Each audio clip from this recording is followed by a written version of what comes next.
Kyle is the founder and digital strategist, basically the brains behind Social Geeks digital agency. He's helped hundreds of businesses understand their digital marketing can help them grow their business online.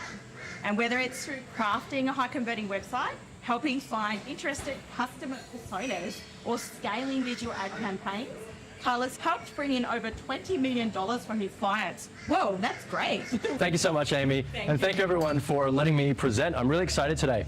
I thought I'd start with a few questions just to get a poll in the room. So I'm going to do a show of hands. Who has a website? Just put your hand up. Great. Okay, excellent. And who is using social media? All right, so you have a profile on LinkedIn, Facebook, Instagram. All right, now here's the kicker. Keep your hands up, guys. Put your hand down if you're not posting on your website more than once a week. On your website? Yes. Okay, all right, we've still got some people here. This is great. And social media, put your hand down if you're not posting more than once a week as well. You guys are killing it. Put your hand down if you're not posting more than once a day. Paula, I need to give you a trophy. That is impressive. Yeah, the whole reason I did that poll is just to show how much that we as business owners get busy in the day-to-day and we don't spend time on our marketing, which at the end of the day, if you want new business, you're gonna need to spend a bit of time on your marketing, like an hour a week maybe, 2 hours tops, to be able to kind of have content on your website that talks to your customers and social media content that helps you get awareness, brings people in, and converts them into your business. I think a good analogy for this is thinking of your website like an actual physical store. You're going to have your products or services displayed in a great window. If you've got a good business, a good website, you want that to be your showpiece. People see that and they go, I need that outfit, or I really want to talk to Matt because he seems like he knows what he's talking about and he looks great in that picture. You want to be highlighting those types of things and having that display front of mind. As well, you want to think about the shopping experience. When people come in, what's the first thing that they see? Do they go straight to the reception area, talk to somebody there? How's your customer service? Do you have chat available on your website? Do you have a contact number, book a free appointment? How is your customer service on your website? And then you also want to be thinking about, am I answering people's questions? Am I helping them convert? Am I bringing them in through the shopping experience? And if you go to any store right now and you're shopping products, at the checkout, they'll have a whole bunch of other products, right? They're upselling you on buy this Mars bar or whatever it is. You're trying to think about that shopping experience in a way that if they get to the checkout, you're also selling other things that they'll probably want, but maybe didn't see on your website. So it's a good analogy, right? Like it's that kind of brick and mortar. This is how you would do it in a store. Why don't we think about that for our websites? And then in addition, for branding, we need to think about social media. And I think a great analogy for social media is it's not a brick and mortar store, it's a marketplace. If you sell products and you want to go to a marketplace, you might think about who's my customer, what type of markets are they going to? If you sell bespoke handmade crafts, then you probably want to go to bespoke handmade markets and sell your products there. Your Monday markets would be perfect for your brand. If you're an accountant, probably not so much. They're not really going to be your ideal target market. It's probably people who are there to buy knickknacks and patty whacks and Australian cool things. So you really don't want to set up an accounting stall at your Monday markets, right? It's just a bad fit. So think of social media like a marketplace. If you are selling accountant services, what markets or expos would be good for your business? Probably things like LinkedIn would be a good idea. Facebook, having a page there. I mean, Facebook's kind of like the marketplace that we should all be on. But you want to make sure that you have a presence. Your brand is going to be there with a stall that demonstrates your services, tells people what you do, and talks to people, not please buy my products, please buy my services. It's here are common questions that we get asked. Here is something that a client found really helpful, and I want to share that with you all. Paul was actually asking me just before this presentation, how do you speak to people that aren't quite ready? They're maybe coming up with the idea that they have a problem. They're like, hey, I have some money from my dad who passed away.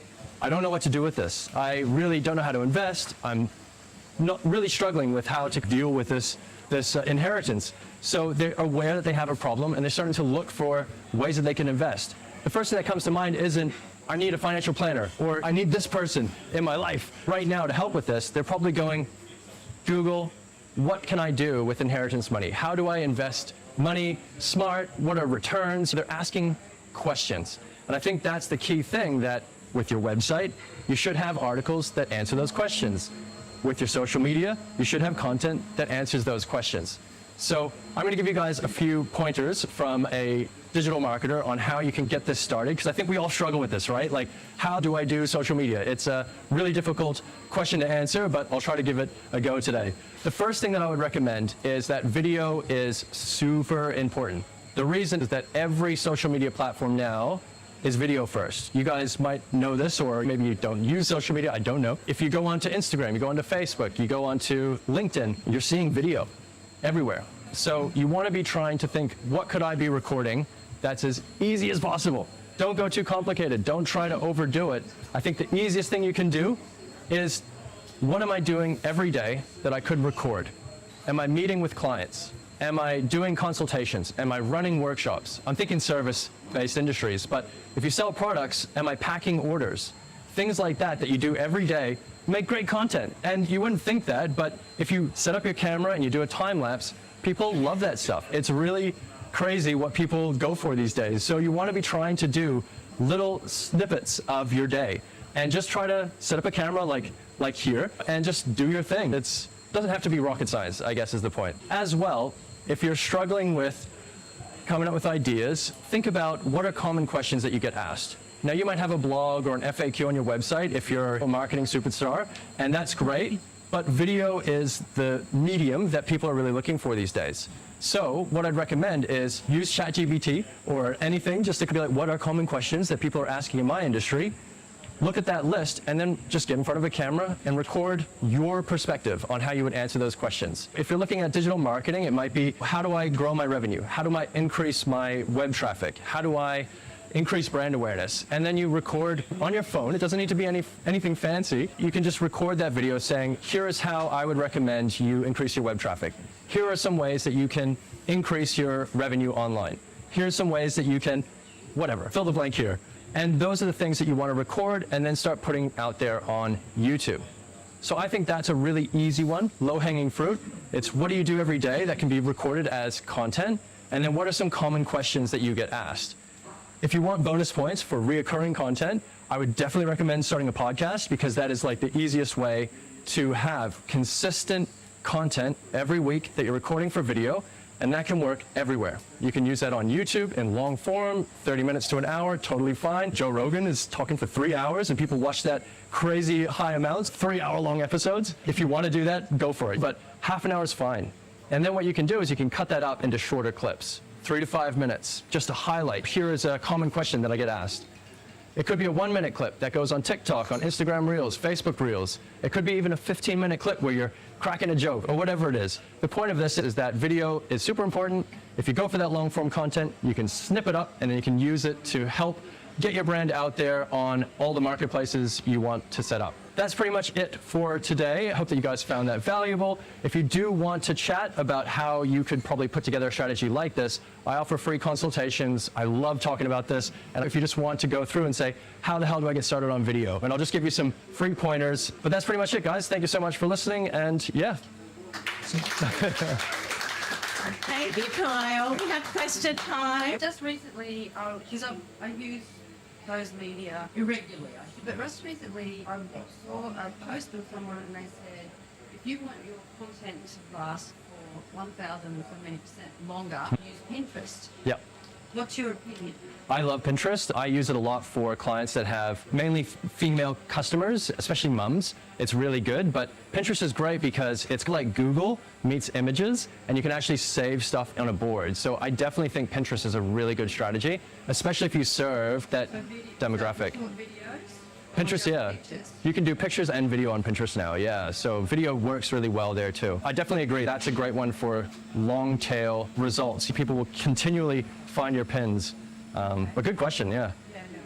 Jamie. So what's the demographic?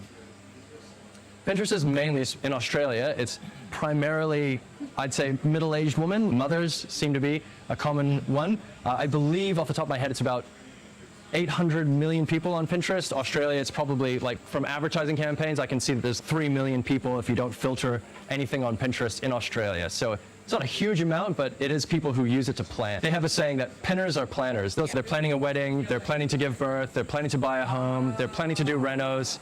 So they're Move interstate. planning to move interstate. Yeah, absolutely. Yeah. Any other questions, guys? One more question before we roll. Oh, can I end on something? Yes. I forgot to say that another great way to do video content would be to present at BX Networking, because we'll record it. I've got a little mic here that you guys can use for getting the audio, and I'll cut that up for you guys at a little freebie value add just to get up here and do your thing. So, Thanks, yeah. Kyle. That's Awesome. amazing. Yeah, cool. Awesome. Yeah. Thank you. Thank you. So, Awesome. so I would say Alice helped us out at with video one with a couple of things, and he's just been amazing. He's added so much value. Thanks, Amy. Yeah. I'm a big advocate, and I just love that he can bring the mic as well and get really clear audio. So from now on, if you do apply to get up here and do an xCite, you're going to have some amazing content across your social as well as across the BX network. So thank you so much, Carl. Perfect. Thanks, Amy. Thank you.